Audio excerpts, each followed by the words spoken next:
finally I got my reloading bench cleaned off a little bit and got back into reloading.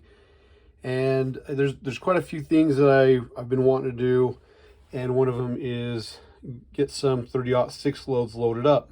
My pet load that I've got right now is based on these Sierra Game Kings right here. They're a 180 grain Spitzer Point boat tail.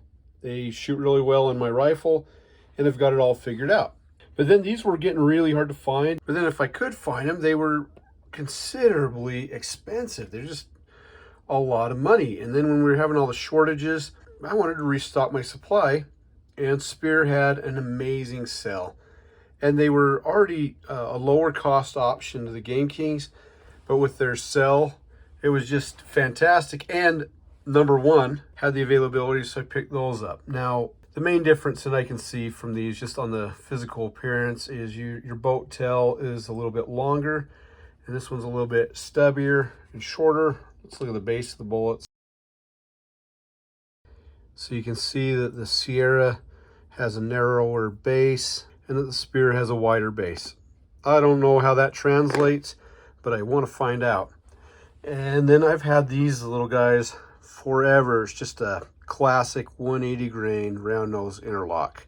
The nice part with this, because it's got a flat base design, easy to make it shoot really well for accuracy. They say round nose bullets resist deflection if they hit weeds and branches and all that. I don't have a clue on earth if that's true or not, and truthfully, I don't really care. But all of these are going to be hard-hitting bullets. This one's supposed to hit a little bit harder when it hits the target, but the big downside is aerodynamically not at the top of the charts.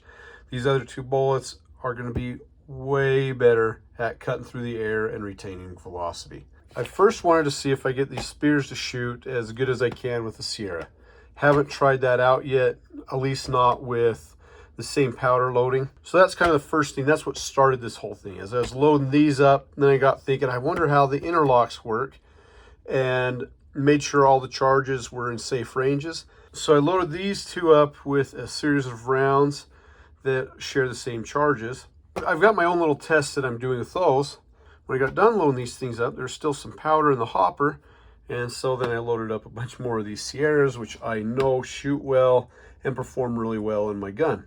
It's like a win-win. I get a little bit of experimentation, and I get more bullets. These things are at the very top end, which I don't like match charges, but they're at the very high end of the published load data. And then when I was loading these up, these are actually staying below the top end. I have no idea how they're going to group. I don't know if it's even going to like the things, but I'm curious. But you don't think I'm a flunky? Nah, you're just curious, George, like the monkey. I'm a serious George. Some say a delirious George. Make me angry, I'm a furious George. But mostly I'm a curious George. You know, I'm kind of curious, and I've been meaning to do this for a long time, so it was really exciting to be able to do that. I used these bullets in my experiment with the IMR 7383, and basically I learned that that is not a powder that I feel very comfortable reloading with. Stopped doing those experiments because I really just didn't want to blow myself up. So I had someone ask, don't you do ladder tests? And the answer is no. What I need these for is not for long distance shooting at 1,000 yards, 600 yards.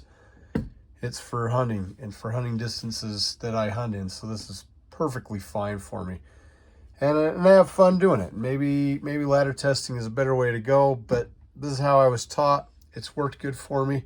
Everything in each step is a different progression of powder, and I'm going to test this out. I just want to do a quick test on these, see where they land, and then go from there. What do you think of these ones, kid? They're like the 10th. The 10th? When I like, this is the first. Oh, you think they're ugly? Kind of. These are pretty? Yeah, I have to agree. Here, look at that. Round nose bullets, yeah, they're like the 10th. 1 out of 10. 10 being the worst and ugliest, and 1 being the best. Yeah, these are definitely in the ugly category. I have to agree. I think the Spitzers look a lot better. But these will be fun to do some tests on. What I've learned is that there ain't no magic bullet. This bullet, if it's hitting on target and this bullet's hitting on target, got nothing to worry about. As much as I think the round nose bullets are some of the most hideous things on earth, I love the things. I don't even know why.